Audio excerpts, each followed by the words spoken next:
Okay, so this next question that just came in actually kind of dovetails back to the poll results. And surprise, surprise, the first time that AI is being mentioned. So it says, I have been searching for over a month for a medical coder. Are there any AI coding solutions out there that can help me manage the staffing issues and eliminate my need for coders? Ah, the Holy Grail. Well, I know. you want to start? I don't know. I love this topic because AI has lots of tools and products, and it is definitely a buzzword. It's really important to note though that they're really designed to augment the work of human coders, right? So when you're looking at AI solutions out there, and yes, the answer to the question is yes. Yeah, Yes, there are, there's right? tools out there that will do There are this. tools and Yes. products that will do absolutely exactly what you're talking about.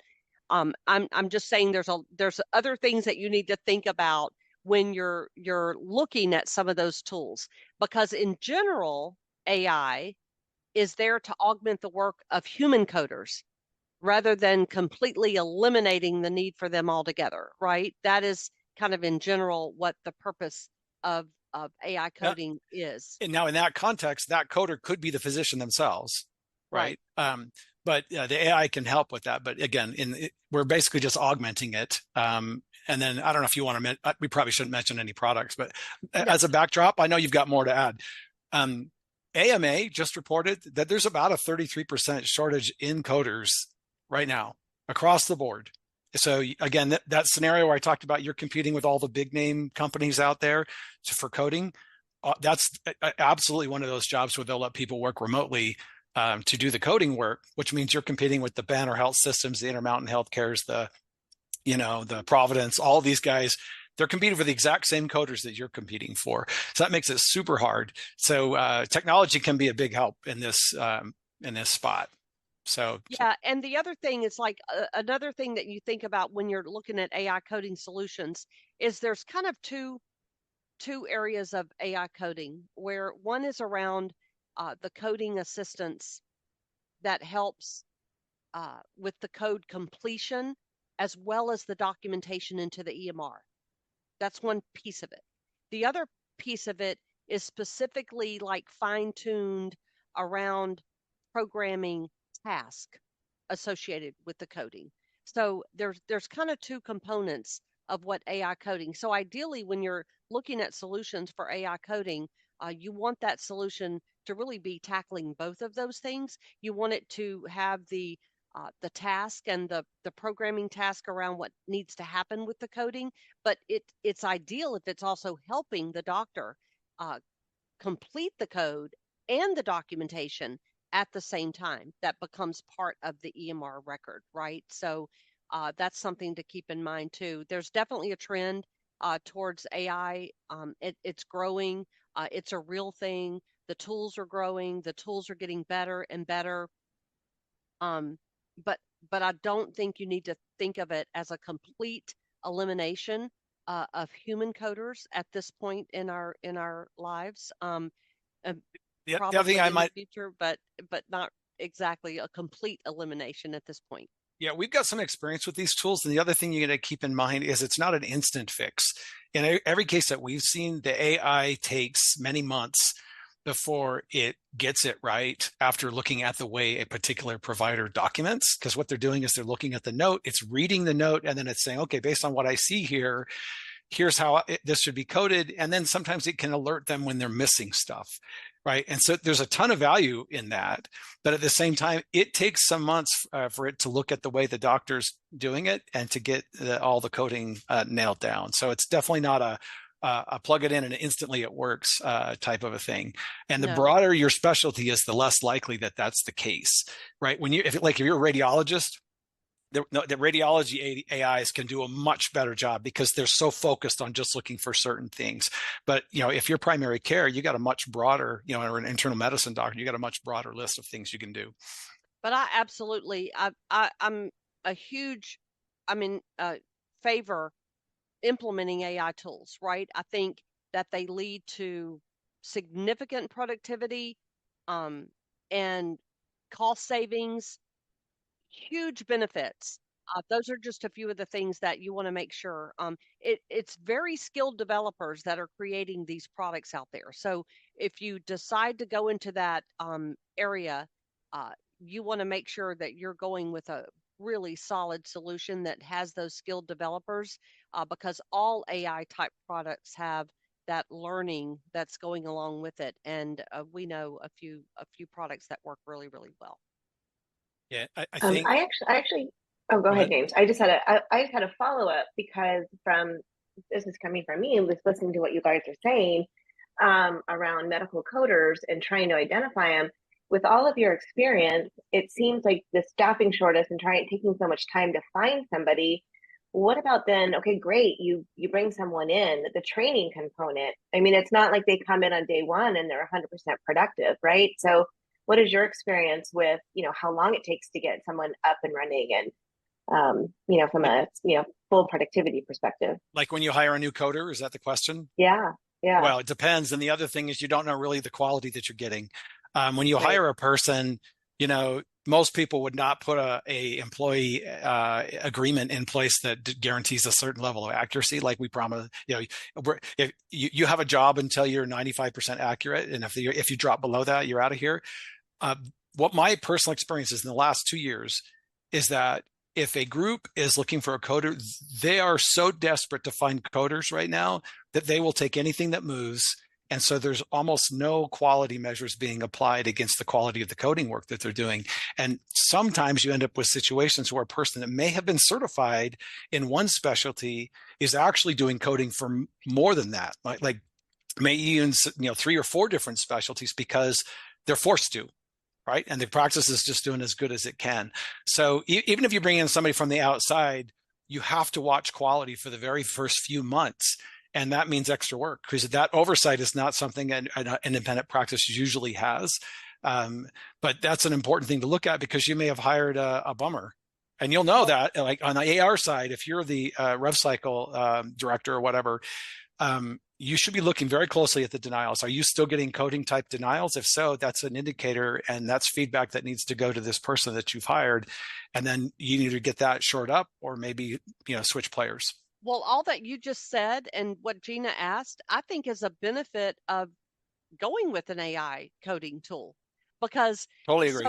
An AI coding company, a software technology that is AI for AI coding has that quality assurance built into their development, right? So when I said that it's really skilled developers that are creating this AI coding out there, part of what they're developing is being reviewed and tested by, quote, human coders to make sure that the quality and the accuracy is as high as it possibly can be. So there's an argument that could be made that if you go with one of those technology solutions, you may end up with higher accuracy and better quality than if you were trying to build a coding department. Yeah, maybe I didn't say it very clearly, but what I'm kind of trying to say is it's going to take you 2 or 3 months to figure out, even if you hire a person, whether they're any good or not. And that's about how long it takes to stand up AI. Yeah. So and in one case, you don't have an ongoing HR costs going with it, right? And so you've eliminated a headache. Plus, the AI is most likely to come with some kind of a guarantee on the accuracy that you're getting. So, all right, I'm feeling really guilty because I see more questions than we have time. We might have time for one more question, Gina. Yeah, it's amazing. This 48 minutes has passed by really quickly. The next one is more of a statement, but I think there's a question buried in here. We're having a hard time reporting our denial rate in our current system. So I'm sure you guys can understand it. They're looking for reporting. Yeah. Maybe they want to know what a good denial rate is and how to calculate that. I think there was a part 2 on there. Yeah. Okay. Yeah. Well, so let me just say, right now, 15 to 20% of all claims are denied just across the board. There are some payers out there that are way higher than that. I saw a report not long ago that had Medicare Advantage and Medicare Managed Care, we'll just say, and one of those, I'll say it was Molina. they had a 71% denial rate for the period of time that was tested. That is outrageous. So it's a big problem. It is a big problem. So, and maybe Patti can talk a little bit about how to calculate this and maybe what a good denial rate is for a practice to be looking at in terms of what's an avoidable denial rate that is acceptable. Yeah, well, the optimum word is avoidable, right? So when you look at overall denial rates being, 15 to 20%, which is accurate, but the benchmark around denials. And so when you look at benchmarks for denials, an excellent denial rate is going to be below 3%. Good is 3 to 5, average is 5 to 10, and anything above 10 needs major improvement. That's kind of the benchmark around denial rates. But the real question comes to, well, then what is that denial rate? Because you've got avoidable denials, you've got unavoidable denials, you've got things that will show up on a report as a denial when really it was just a remark code telling you that, this claim is getting adjudicated this way. And it appears on the denial report. So it gets very tricky. So the person asking the question about how do you, they're having a hard time reporting your denial rate, I feel your pain, because I do assessments all day long with on different systems. Yeah. And I'll just share a personal thing is like James and I do a lot of these together. And one of the first things he'll ask me is, what's the denial rate? And it's like, well, it's kind of a hard system. It was hard on this platform. Yeah. And it never fails. He asks me every time I look at a set of data, the first thing he asks me is, what's the denial rate? It's like, okay, I couldn't really get the denial rate out of the system. It's very hard. Give me a break, right? So it can be very, very hard to do that. So here's a couple of ideas. One is hopefully you have some type of a denial report. You run the denial report that gives you, usually you can run denials by like a CPT level, or you can run it by a claim level. So I think you can do it either way, but if you do it by a claim level, then what you want to do is run that report at a claim level to know how many claims were denied. You need to be able to see the denial reason code, because there are certain denial reason codes that don't need to count towards your denial percentage. So you would have to then strip those out, and then you would end up with a total number of claims that were denied with valid denial reason codes that need to be counted. Then you compare that to the total number of claims that were submitted in that same time period. That's going to be your denial percentage. If you don't have the ability to do it at a claim level and do it by a CPT level, you can do the very same thing. Run the report by a CPT level with the denial code for which it was denied. Then you filter out any denial codes that don't need to be counted, such as like a duplicate claim, or a claim was adjudicated based on the contract fees. I mean, that's just a remark code. So you filter out all of those. It leaves you with a total number of CPT codes that were denied with that denied reason that should be counted. Then compare that to the total number of CPT codes in that same time period. That'll give you the denial rate, but that can be very tricky. And then, of course, if your denial rate is above 5, if it's in the 5 to 10% range, that's just really just average. You still need to be really understanding what's causing those denials, diving into those denial reasons. You want to look at denial reasons by payer, by provider, by facility, and by procedure code. And then that will help isolate what's happening with those particular, did I say payer? I meant to say payer. You definitely want to look at it by payer as well. And then you understand what's causing the denial, and then you address the behavior that's causing that denial. And it's really important. We haven't spoken about this, but it's really important on communicating to the person who's causing the behavior, the fact that they're causing the denial. That right there, that feedback loop is absolutely crucial. If you ever want to get to the high performing, you're going to need a process where someone's job is to look at what's happening and create the feedback loop. I promise you, if the same person who's working those denials If you ask them to do that job, they will never get to it because they're so busy every day trying to get through all the denials that they can never be proactive enough to try to prevent the denial from ever happening in the first place. And if you don't do that, it will the behavior will continue to happen. The claim will continue to get denied. The person hopefully is fixing the denial. But why do that over and over Yeah, and over? yeah. Just start at the root cause and prevent it from ever happening. And we could do a whole hour on just how to prevent denials from happening. But a good place to start is with claims edits. If your system supports a good set of scrubbing tools and claims edits, then you can make sure that most of your claims that are going to go out, you can be confident are going to get paid, rather than have to work all of these rejections or denials when they come back to you. So I can actually see the next question, which kind of ties into this. Gina, you want to read that one off for us, and then maybe we can tie it, and that'll have to be our last question since we only got about 5 minutes. Yeah, I was just going to say that. So are you talking, let's see, my staff complains there's too much work for the number of people we have. Is that the right? This is the one that the one I'm seeing says our staff never gets to, is never yes. getting to our denials. Yes. Sorry, I went out of order. Yeah, our staff is never getting to denials. What's a good denial rate? How do I calculate it? Okay. Well, so I'm going to talk about the root cause of that. If your staff isn't getting to the denials, in fact, the question I'm seeing here is can denial management be something that can be outsourced while we keep the rest of our billing in-house? All right. So what they're asking, Patti, is I can't get to this. Is there a way I can just find people that will do only that for us? Is that possible? Is that so it's interesting. It's a very interesting question because you've got RCM companies out there that denial management is really a big piece of any RCM service that usually is offered.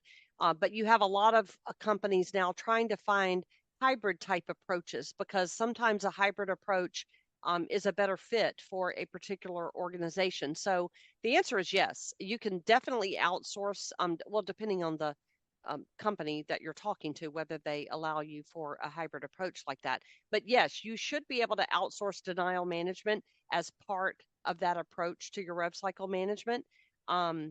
It can help a practice really kind of maintain control over some aspects of their RCM while leveraging the expertise and specialized service on the back end to handle that piece of the work. So absolutely, yes. Yep. The key is the expertise needed to work the denials. It definitely can increase efficiency. When we were talking about staffing being the biggest challenge, sometimes there are areas in the rev cycle that need attention. And sometimes I forgot the piece that financial clearance. We were talking about like a biller is kind of the person that needs to handle that. So if you start to reallocate some of your resources to do some other parts of your business that do kind of require somebody being at the practice, embedded in the practice, and handling that piece of your business, by outsourcing a piece of the back end, sometimes will empower you to be able to do those other things even on the front end. Yeah, so, it gives you options you didn't have before. Yeah. And so the more options you have in an outsourcing model, the better off it will be, which I would call a hybrid approach. And denial management is definitely one of those pieces that could be part of that model. I would just say, if you're going to adopt a hybrid approach, then you need to make sure you have good, things to consider anyway are, how are you going to allocate work? How will you decide who's responsible for what? How are you going to measure that work? And then how are you going to define what the responsibilities are, since you're still going to have some of your people maybe doing some of the billing, but whoever you're outsourcing to is going to help you with just the denial side of that, right? So you'll have to have a very solid and measurable ways of allocating the work and measuring the quality of the work when you do that. But that gives you the best of both worlds. You can use your own team for the part that you're good at, and you can outsource to a company that can, offset the piece you can't get to. Yeah, and I think the key to success there is clearly defining roles and responsibilities, who's going to do what. If everybody excels in what their roles and responsibilities are, you become a partner, and that's how you achieve those high KPIs, right? And those high performing metrics that we're all looking for. And a lot of these questions had something to do with like, where do you start, or how do I measure this, or what kind of reports would I run to look at that, or something like that. I would say the place to start is measuring all of these KPIs. That's a great place to start, not just to where do I get started to look at my denials, but a good place to start for any of these conversations is look at every key performance indicator. And I will implore you to look at many, not just one. Don't just look at one metric and say, oh, we're rock stars, we're doing a great job. You need to look at every single KPI, because sometimes you will see some AR metrics that look really healthy, but that doesn't mean that you're collecting all of the collectible dollars, because there's certain things that cause some metrics to be healthy and other metrics not to be. So I'll kind of end with Thanks, that. Jane. Thanks, All right. Jane. So just going to suggest there are probably 5 or 6 questions that we didn't get to today, but you can always email us directly at salesops@unislink.com. That QR code will go to that same email address.